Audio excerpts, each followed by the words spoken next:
fire spreading all around my room. My world's so bright, it's hard to breathe, but that's alright. Hush.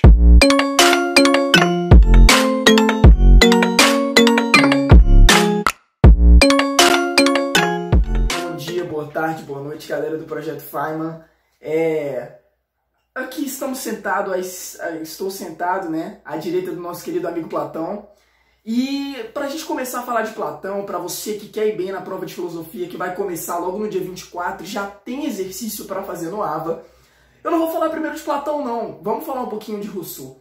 Quando Rousseau fala de Platão, ele fala o seguinte: para a gente entender a educação pública, a gente vai ter que ler a República de Platão. Não é um tratado político, não. De forma alguma, isso aí para aqueles que somente leram o título. Isso aqui é um dos trabalhos mais bonitos e mais finos que foram feitos sobre a educação de toda a história. Para Rousseau foi o mais bonito. E outro autor muito interessantíssimo chamado Karl Popper, é um imigrante lá de Veneza. Ele, depois de 1950, começa a escrever um livro, né? Logo depois da Segunda Guerra. E ele está escrevendo sobre governos totalitários, o que a gente está estudando em história. E na hora que esse Karl Popper chega, ele fala o seguinte: olha só, hoje olhamos para Platão e o chamamos de fascista. Mas que isso? Mas que coisa maluca? Isso mesmo.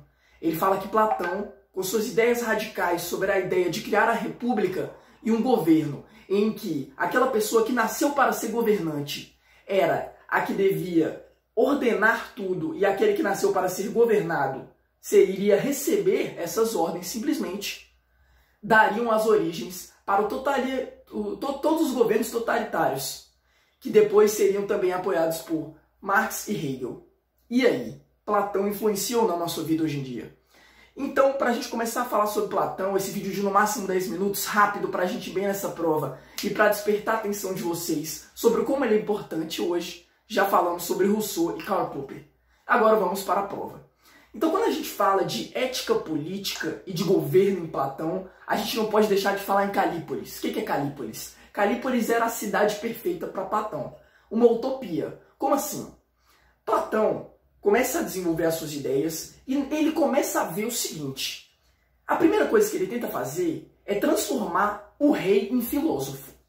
Por quê? Porque ele acredita que a única forma da gente acabar com os conflitos da sociedade, o único momento em que não terá mais conflitos na sociedade, é quando o rei for um filósofo, ele conhecer a verdade, conhecer o mundo das ideias e souber passar as virtudes para as pessoas e conduzi-las à justiça, que é a ideia, um sumo bem. Vocês vão entendendo isso aos poucos, mas esse é o conceito principal. Então, quando a gente está falando de Platão, essa ideia de Calípolis, o rei filósofo, ou filósofo rei, vem dessa ideia dele de que, para que a gente resolva os conflitos da sociedade, o rei vai ter que ser filósofo. E aí, o primeiro desafio dele foi em Siracusa, uma cidade lá perto de onde ele morava, lá na Grécia. E aí ele foi lá em Siracusa e tentou transformar o tal do rei em filósofo. Acabou sendo preso e quase vendido como escravo. Então, o que ele faz é tentar transformar os filósofos em reis. E aí ele cria a academia. A Academia de Platão é a origem da ideia de universidade. Se você vai para a UNB, se você vai para alguma universidade esse ano, vem da ideia de Platão. E é por isso que o professor de Yale, que dá um videoaula de graça no YouTube sobre a República de Platão, ele fala o seguinte. Ele começa a videoaula falando o seguinte para os alunos. Galera, daqui a 4 anos, quando vocês se formarem, vai ter pelo menos um nessa sala que vai achar a República de Platão como o livro mais importante que você vai ler em toda a sua vida. E eu quero que essa pessoa me mande um e-mail daqui a 4 anos. Por quê? Se não fosse a República, não existiria Yale. Porque Platão criou a academia na ideia de transformar o filósofo em rei. Ok? Então, continuando nessa ideia de Platão, a gente vai evoluindo, né?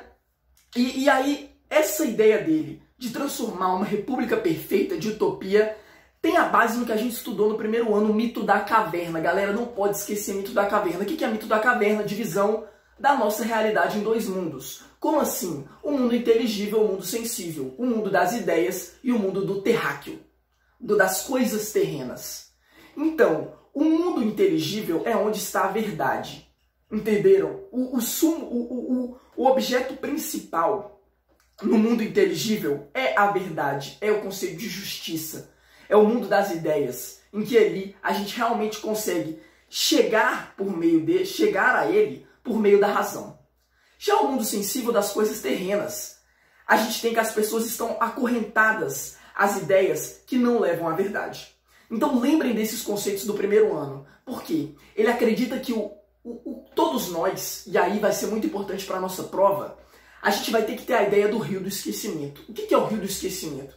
Rio do esquecimento vem da ideia de Platão do conhecer é lembrar. O que é o conhecer é lembrar? Para a gente chegar ao conhecimento do mundo inteligível, que é um dos mundos de Platão, a gente vai ter que lembrar daquilo que a gente teve contato antes que a gente existia. Que loucura, né? É isso mesmo. Antes da gente existir, a gente teve contato com pleno conhecimento, com o mundo inteligível. E aí, na hora que a gente tem contato com pleno conhecimento, com o mundo inteligível, a gente volta ao mundo esquecendo de tudo.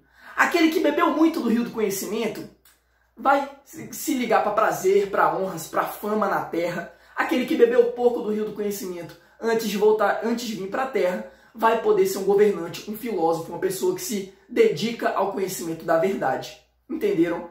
Então, aí entra outra teoria importante do primeiro ano, reminiscência. Não se esqueçam dessa teoria. É justamente a teoria que fala que a gente vai lembrando das coisas que nós já tivemos contato do mundo inteligível antes da gente existir.